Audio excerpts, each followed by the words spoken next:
দেশের বিভিন্ন জায়গার আর কিছু খবর নিয়ে এবার দেখুন একটি ডেস্ক রিপোর্ট।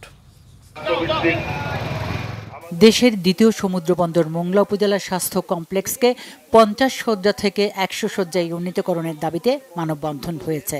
মোংলা পোর্ট পৌরসভার সামনে উপজেলা পরিবার পরিকল্পনা কর্মকর্তা ডাক্তার শাহিনের সভাপতিত্বে মানববন্ধনে প্রধান অতিথি ছিলেন সহকারী attorney general advocate Mohammad Moniruzzaman. Sylhet থেকে আনুষ্ঠানিকভাবে যাত্রা শুরু করলো নতুন একটি রাজনৈতিক দল বাংলাদেশ স্বরাজ পার্টি বিএসপি। দুপুরে এক সংবাদ সম্মেলনের মাধ্যমে দলটির আত্মপ্রকাশের পাশাপাশি তাদের লক্ষ্য উদ্দেশ্য তুলে ধরা হয়। দলটির আহ্বায়ক আলমগীর হোসেন সংবাদ সম্মেলনে জানান, দেশের উন্নয়ন ও জাতির কল্যাণেই তাদের মূল লক্ষ্য। শরীয়তপুরে এইচএসসি পরীক্ষায় জিপিএ 5 পাওয়া ছাত্রছাত্রীদের সংবর্ধনা দেওয়া হয়েছে। বিশ্ববিদ্যালয় পরিক্রমা নামের একটি সংগঠন এই সংবর্ধনার আয়োজন করে। দুপুরে সদর উপজেলা মডেল মসজিদ হলরুমে সংবর্ধনাটি হয়। অনুষ্ঠানে শরীয়তপুর জেলা বিএনপির সভাপতি ও সাবেক সংসদ সদস্য শফিকুর রহমান কিরণ প্রধান অতিথি হিসেবে উপস্থিত ছিলেন। 2 শতাধিক ছাত্রছাত্রী এই সংবর্ধনায় অংশ নেয়। বিএনপি রাষ্ট্র ক্ষমতায় গেলে কৃষকের উৎপাদিত ফসলের ন্যায্য মূল্য নিশ্চিত করা হবে বলে আশ্বস্ত করেছেন কেন্দ্রীয় কৃষক দলের শীর্ষ নেতারা। দুপুরে ঝিনাইদহ সদরে বজ্রপাতে প্রাণ হারানো কৃষক পরিবারের মাঝে বিএনপির ভারপ্রাপ্ত চেয়ারম্যান তারেক রহমানের সহযোগিতা পৌঁছে দিয়ে সাংবাদিকদের এক প্রশ্নের জবাবে কেন্দ্রীয় সভাপতি হাসান জাফির তুহিন ও সাধারণ সম্পাদক শহীদুল ইসলাম বাবুল এই কথা বলেন। সুইট বাংলাদেশ বুদ্ধি প্রতিবন্ধী স্কুল ঝালকাঠি শাখার বিশেষ চাহিদা সম্পন্ন শিক্ষার্থী ও তাদের শিক্ষক এবং অভিভাবকদের সাথে আলোচনা সভা ও অনুভূতি বিনিময় হয়েছে। সকালে বিদ্যালয়ের হলরুমে এই আলোচনা সভাটি হয়।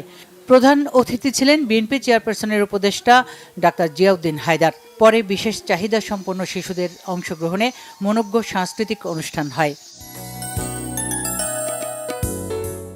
বরিশালে ক্ষতিগ্রস্ত ভূমি মালিকদের টিকিয়ে রাখতে ভুয়া ওয়ার্ক অর্ডার বাতিল করে প্রকৃত ঠিকাদারদের বহাল রাখার দাবিতে মানববন্ধন হয়েছে।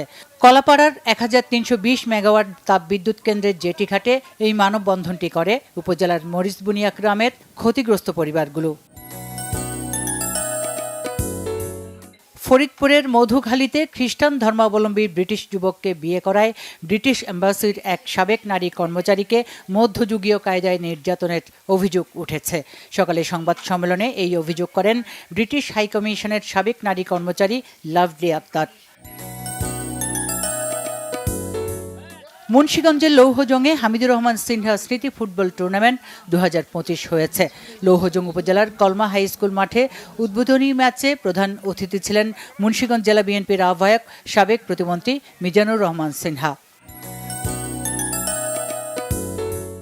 বাংলাদেশ সেনাবাহিনীর তত্ত্বাবধানে এক ঝাঁক উদ্যমী ক্রীড়াবিদের অংশগ্রহণে কক্সবাজারে হয়ে গেল বৈশাখী ট্রায়াথলন 2025। শনিবার সেনাবাহিনীর 10 পদাতিক ডিভিশনের সার্বিক তত্ত্বাবধানে এবং কক্সবাজার জেলা প্রশাসনের সহায়তায় প্রতিযোগিতাটি হয়। প্রতিযোগিতায় দেশের সব প্রান্ত থেকে সাঁতারু, সাইক্লিস্ট এবং দৌড়বিদরা অংশ নেন।